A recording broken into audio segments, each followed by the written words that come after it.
In today's video, I am going to teach you how to work offline in Google Chrome. Start by opening Google Chrome and going to the page you want to access offline later. Make sure the page has fully loaded before you save it. If the page has images, text, or other visible elements, let everything finish loading first so the saved version is more complete.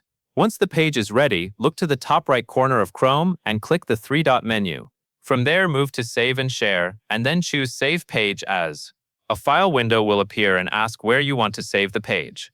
Choose a folder on your computer that is easy for you to find later. For example, you may want to save it to your desktop or a Documents folder if you plan to use it soon. Before you click Save, check the Format or Save as Type setting. Make sure it is set to Web Page Complete. After that, click Save. Chrome will download the page and create the files needed for offline viewing. Later, when you do not have internet access, you can go to the folder where you saved it and open the saved web page file in Chrome. That covers everything you need to know.